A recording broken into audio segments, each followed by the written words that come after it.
Hey, JSauce, Javier here. The market is improving and the cash buyers are leaving. What if I were to tell you that's a bunch of caca? Sorry.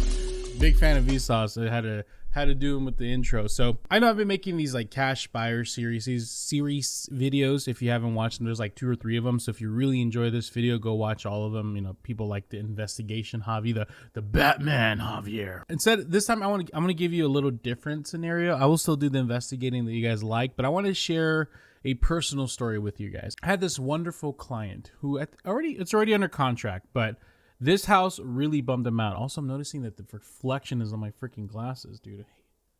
I'm sorry if that bothers you. They've been looking like in the 330, 340, maybe like 350. The house is good range. And we were struggling. We couldn't find the right situation. This was a wonderful family who saved enough, and you know they were just having a little extra just for the appraisal, like some kind of shortfall. So we were struggling. And for those who don't know, 330 to 360 right now is like your standard first-time home buyer price range here in Phoenix, Arizona. It was one of those clients that I just got personally invested in. Like I needed to make sure they got the home. Like sometimes I just put it on my shoulder and I'm like, I'm gonna figure this out. So this really nice house came up around, you know, Glendale near Westgate. For those who don't know, Westgate is where the Cardinals play. You know, you probably heard of that really terrible football team that they're in Arizona. It was a 3-bedroom, 2-bath home. It was 2-story, but it had the lot looked really nice and big because it was a 2-story. Didn't take up so much square footage, so the lot was still generous, but it needed a little work. And this is exactly what I've been training you guys, right? Like find the house that needs a little work, try to buy it, and you know maybe there's not going to be a multiple offer situation. And we saw this house and we were excited. We're like, this is it, the job's done. And it seemed like we were going to win the offer. Everything was looking good until we got the dreadful call. Let me kind of replicate it. Hey Javier, I'm sorry, a cash buyer just came in. What's the offer at? I can't disclose that to you. And it ended. Client was heartbroken. Took them about a week or 2 to take a break, and they got back on the saddle and they got the house eventually. But that was one of those houses that, you know, the one that got away that really just affects you. So I figured, hey, let me check out what happened to that. It was a cash buyer. You know, I love researching cash buyers. Looked up what the house sold for. It was listed for $335 and it sold for $365 cash. I mean, I can't blame the sellers for picking that offer. That's a pretty solid offer. Am I doing this because I'm salty and I'm holding a grudge? Maybe. I'm sorry, a cash buyer just came in. Now, if you've seen the previous cash buyers offers, this is what I always do, right? Everything is public information here. So you can look up an address on Google and then go to the tax records and you can see who owns the property. Go to your county's assessor's office website. You type in the website. In this case, I'm gonna block it. Found the tax records of the property. Now, this company that I'm researching today is Hudson SFR Property Holdings 2 LLC. Once I figure this company out, I like to just kind of get a good idea of what kind of holdings they have in Phoenix. We search them and we find out they have 15 results. Not too many of them. Only 17 results popped up. But I did a little more digging and found approximately 100 properties to their name. Now, they only started buying houses as early as April of 2021. So this is not necessarily a player that's been around like the other companies that we researched. And the interesting part of this, I have been able to, you know, Google properties that they own, that these companies own, pop them in Google and see if maybe they come up as rentals or something. But after looking at a bunch of these, I cannot find one. I simply, oh, wait, no, I got it. I found one. Okay, so it seems like that they are listed as rental residentials. So they are buying these houses cash for the purpose of renting them out to people. Just like I taught you guys in previous videos, what you want to do is once you find, you know, an APN or, you know, the company on the tax records, they always have a mailing address associated with them. So by Googling that, by Googling that address, you can start getting a good idea. Get a little more light to me. Thank you very much. Better? Well, better.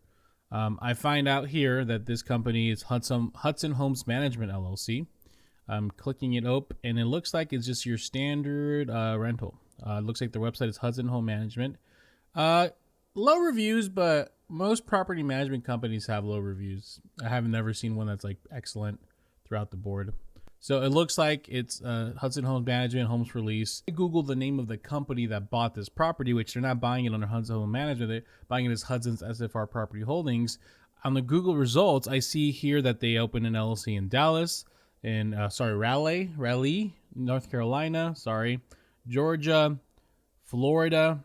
This company seems to be spreading quickly into this, buying houses, taking them from buyers and renting them space. So this video is taking me a few days to edit, and in the time that of editing, there's another 14 houses they've bought.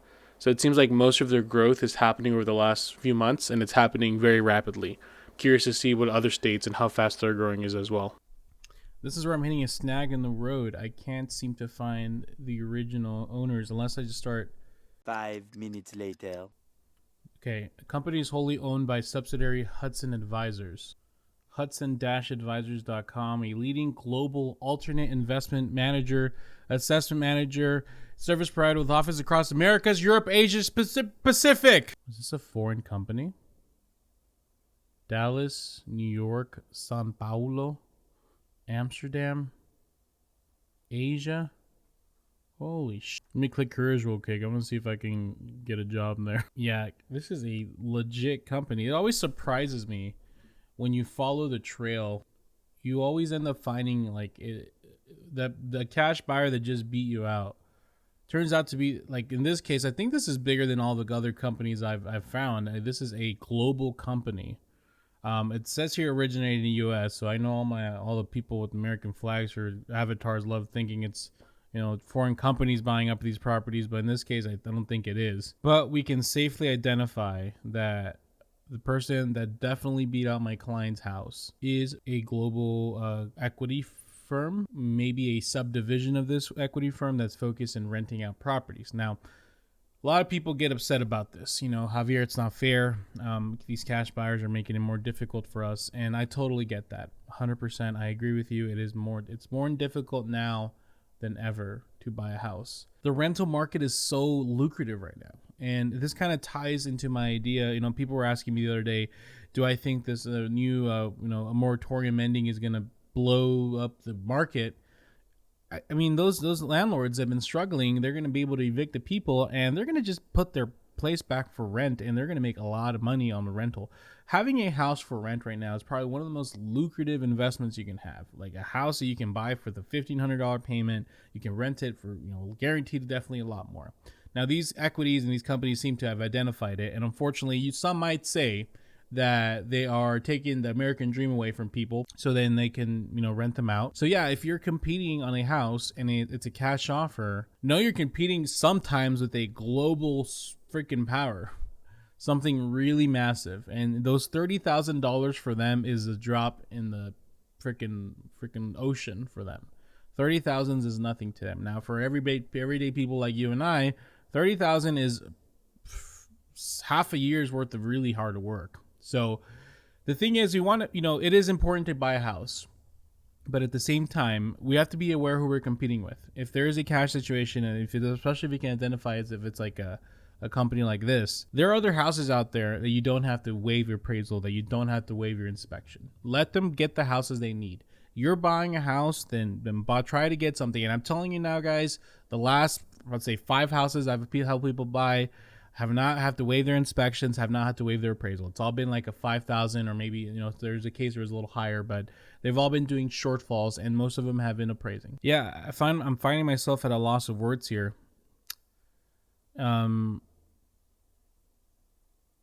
be honest with you, it makes me feel quite small. I envision, you know, like this buyer was helping. I envision, you know, them as a 20-year-old being told, oh, I want to buy a house, or, you know, getting their first job and then working at their job and working on their credit, and then, you know, getting to the point where, like, okay, you know, they find someone they love and they get married and they're like, okay, we want to buy a house. This is something that we've been wanting. We want to have a place to raise kids. And all these companies are just like, if you want a freaking house, you got to rent it, boy. And then, or like you're trying to make an offer on the house, and then freaking big companies are just swinging their big cash in the way and just complete, you know, knocking him out. I have to say that we have to stay positive. I think there's always going to be companies like this. And quite frankly, if you buy in an area and then there's companies overpaying for houses in that area, they're helping you out. But we are unfortunately getting to that point where certain cities are just going to be impossible to buy in, and you're just going to have to rent.